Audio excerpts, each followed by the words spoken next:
All right, good morning, folks. Good morning, APES students. This is Mr. LaCrosse here. Also, you can also call me Dr. LaCrosse when I'm wearing this.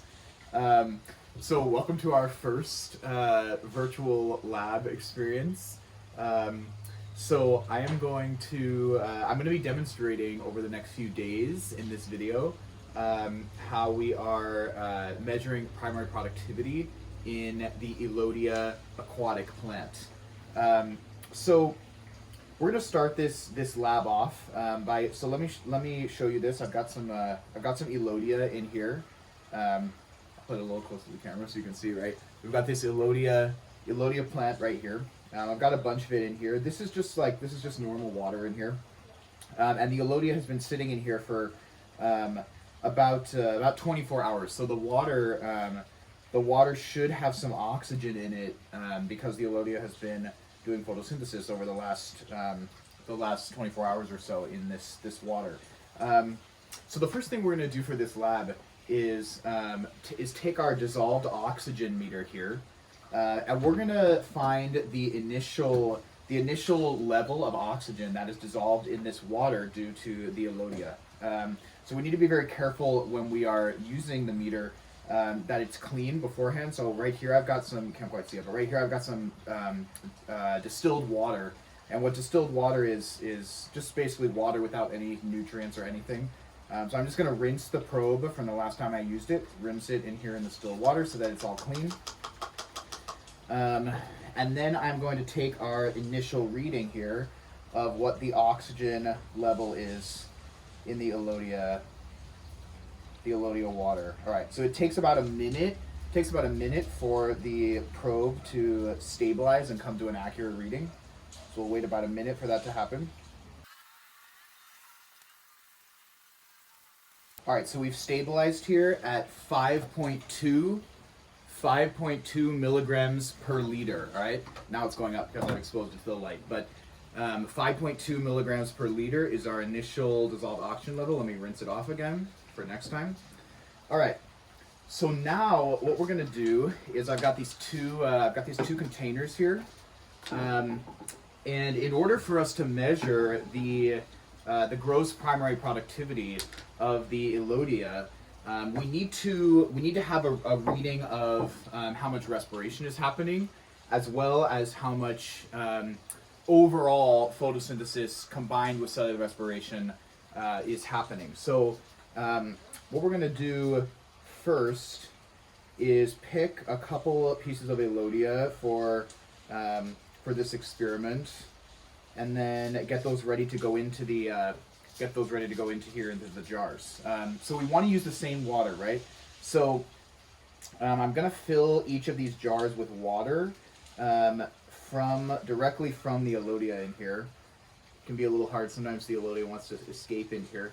It's really important that you put the cap on underwater, otherwise you may get air bubbles in the bottle, and that's a problem because that's going to skew our measurements when we take it at the end. So I'm trying to, there's some, I see some air bubbles in here that I'm trying to get out. Okay, let's see if we can make this happen. All right, I might need to recap that one in a second. And let's try this one here.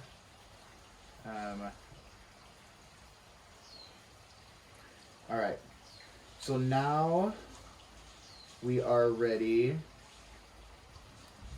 Now we're ready to pick out our pieces of Elodia. All right, so it's also super important that when we're picking out our pieces to put one in each of the jars, it's important that we pick pieces that are almost identical. And I want you to think about why that's important. But I think I will use just two pieces off of this one because it looks like it looks pretty uniform across the whole thing. So I'm gonna take about 3 to 4 centimeters of Elodia here.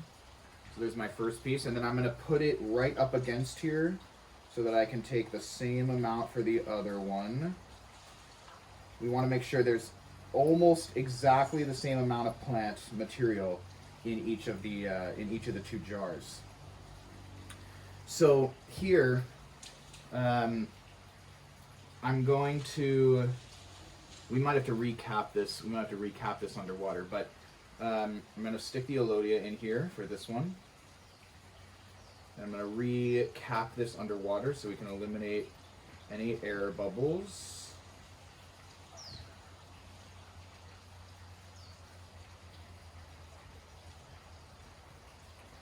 All right. Make sure. Trying to get all these air bubbles out here. All right. Cap it underwater. All right. And then let's do this one. Put our Elodia in here. And again, let's recap it underwater.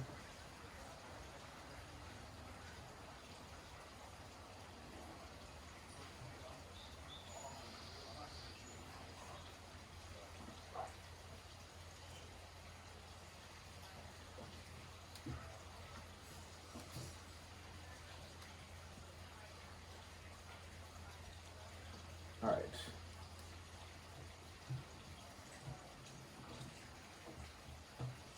There we go.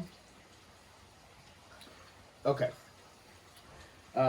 So now that we've got our 2 bottles, I'm just going to dry them off here on my shirt.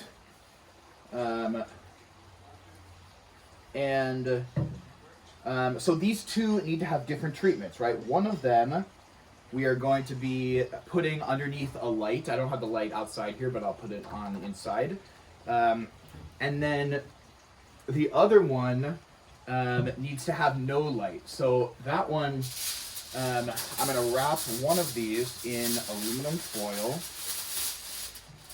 We'll just do this one. It doesn't matter which one you choose. I'm going to wrap this one completely in aluminum foil so that no light is going to be entering it. Let's double it to make sure. Put it on the top and the bottom. Make sure the entire thing is covered with foil. All right, great. So in here, let's think about what this is going to measure. When we take the dissolved oxygen level in here, this should measure, so think about for a second what this is going to measure. What process is not going to happen because we have covered the entire thing with foil? Right, photosynthesis is not going to happen because we covered the whole thing with foil, which means that in here, the only thing that will be measured is cellular respiration, the rate of cellular respiration. However, in this one, where the Elodia has plenty of access to the light, right, photosynthesis is going to be happening as well as respiration, right? They're both going to be happening at the same time. So we're going to be comparing those 2 and then eventually calculating our gross primary productivity later in the lab. So these need to sit for 48 hours to have enough data, enough valid data for us to actually make a measurement. So what I'm going to do now is I'm going to go inside. I'm going to put these under the light.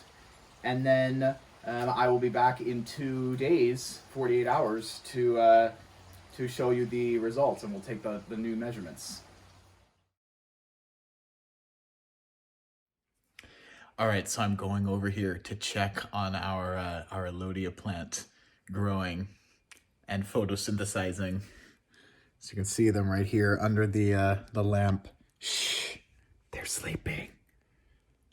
There it is.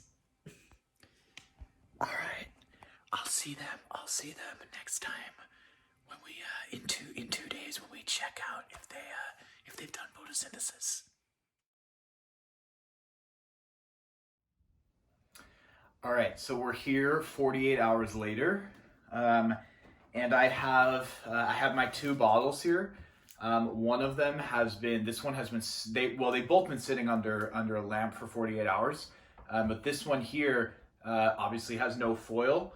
And reminder that this one here has foil, so we've been blocking photosynthesis, right? And I've got my dissolved oxygen meter. So let's take our measurements here of the dissolved oxygen levels of these. Actually, let's start with this one right here. So we're gonna take the cap off here. We're gonna go ahead and make sure we rinse our probe here in dissolved water, and then we're going to stick the probe in here to take our measurement for this tube here. All right, and remember, we have to wait about a minute for it to come to a stable reading. All right, great. So the reading for the distilled water, or for the one with no foil over it, is 7.2. I don't know if you can see that, but it's 7.2 milligrams per liter. 7.2 milligrams per liter. All right, let's rinse our probe in distilled water again.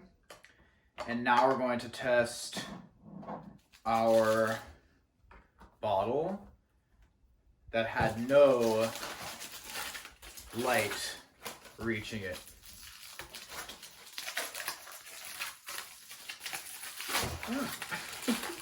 Almost fell away from me there. All right, so let's test this one. Again, we'll have to wait about a minute for it to come to the correct reading.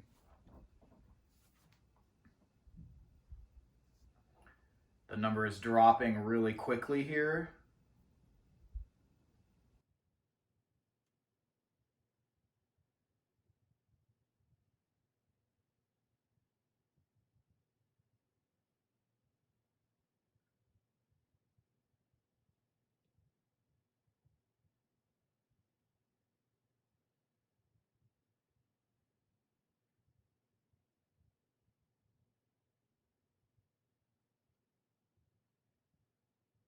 All right, we are stable now. We are stable at 0.9 milligrams per liter. 0.9 milligrams per liter is our dissolved oxygen reading for the one with the foil. All right, great. So we're gonna rinse this off so I can be ready for next time. And now you will get ready for the lab analysis. Good luck. LaCrosse out.